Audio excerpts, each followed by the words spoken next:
And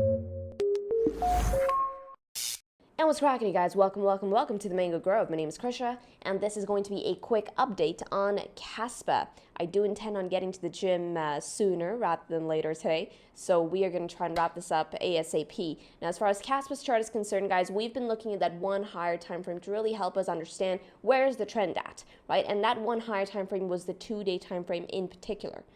Right. Now, the last time we spoke about KASPA, I told you guys that, hey, we could see a pullback here, but if the bulls have to take over, what was that one level that we're going to be looking at? We are going to be looking at 14 cents. Right. Now, as far as the 2-day time frame is concerned, relative to 14 cents, 2-day price action relative to 14 cents, what I really look for to get that confirmation is 2 candle closes over a region of resistance or support to really confirm the next move. Right. So far on KASPA's chart, we only had one confirmed close over 14 cents. And what we're seeing right now is a meltdown back underneath 14. So the primary question is where to from here for KASPA now? Do we actually bounce off of this level, maybe do something like this? Or does KASPA break down even further? Now, the first step in my trading process to determine the next potential move for any cryptocurrency, guys, is the Mango dashboard, the trends on the Mango dashboard. You can find this on app.mangoresearch.co. We use the dashboard was created to help us filter out the trades actually worth looking at. What coins should we be looking at amongst the thousands of cryptocurrencies out there? Right? Because you can get lost into analysis paralysis. It's like picking a needle out of a haystack. How do you know which one's going to run? Right, so we've created the dashboard for that reason, and also help us understand when to really anticipate those pullback opportunities that are worth actually taking a trade on. Alrighty, so from this list, let's go ahead and filter out KASPA. So KAS is the ticker. Let's get into the drop down, and you can see that we have 4-hour time frame that's flipped short. This came in 1 hour ago. Okay, so you're seeing that the bear is actually seeing follow through. When you see positive returns, that side, the side of the trend is actually seeing follow through, and volatility is healthy right now. Okay, so 4 hours short, but 12-hour to the 2-day time frame, all long trends across the board with positive returns still. However, there is one flag that's giving me a bit of pause here, telling me that KASPA could see further downside if this flag triggers, and this is the flag right here. If you look at the daily row, okay, the daily time frame, you'll see that we have potential bearish diversions. But now, while I'm saying all of this, okay, I think this is one thing I missed out in the last video. I'm going to tell you guys when certain coins are going to get pullbacks on the chart, okay, whether they're 20% pullbacks, 30% pullbacks. Yes, those opportunities are going to present themselves across the board on Bitcoin, across all coins as well. But there's one thing I want you guys to understand. The crypto market right now is very much in its bull cycle. Okay, it's in the bullish phase of its entire market cycle. When I am looking at pullbacks on any chart, I'm looking for opportunity to get my positions in.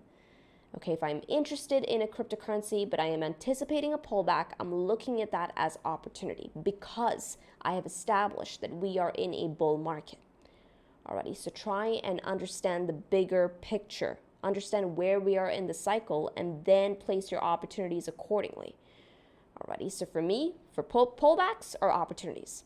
Alrighty, now as far as KASPA is concerned, all right, we know that the 4-hour is swinging short, okay, and we have potential daily divergence. So first off, let's get on over to the 4-hour time frame. Let's see what's happening on there. Okay, and you can see that we actually broke down from a very, very steep descending triangle-like formation. Do you guys see it? Okay, let me just draw this out for you. Okay, it's very, my goodness, it's a steep slope there. Okay, that's it right here. Okay, the neckline of the descending triangle comes in at around 13 cents. Alrighty, so now if I go ahead, take the measured move of that, and then plot it on the break, the measured move to this descending triangle will likely take KASPA all the way down to 12 cents. Now, I really, really like this 12-cent region, guys, okay, because I believe that there is going to be a very good trade opportunity at 12 cents. Okay, and what makes a trade a good trade? I always repeat this time and time again.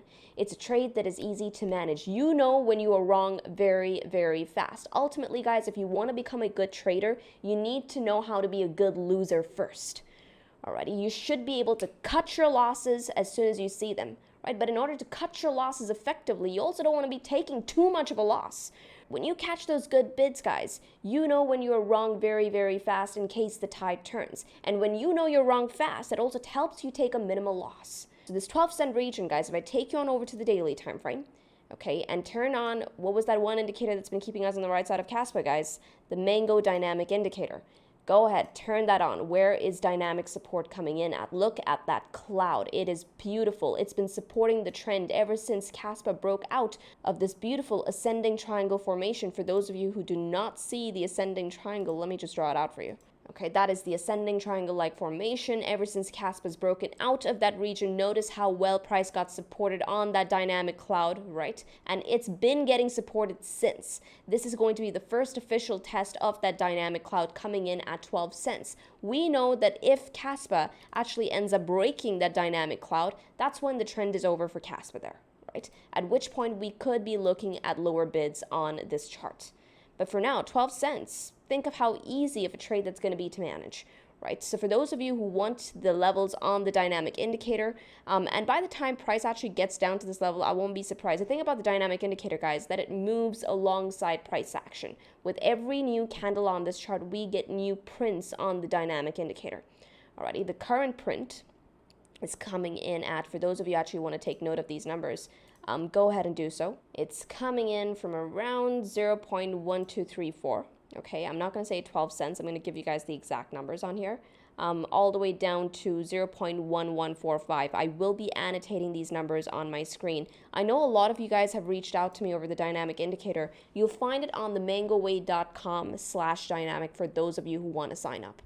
Okay, if you do not want to wait for me to give you the levels, you guys can actually go ahead and get the dynamic, and I will be then granting you access to the indicator on TradingView. Okay, but these are the levels for now, 0.125 going all the way down to 0.1145.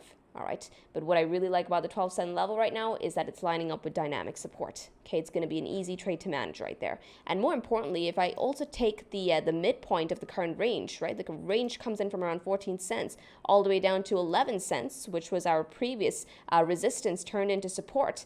Notice where the midpoint of that is coming in at.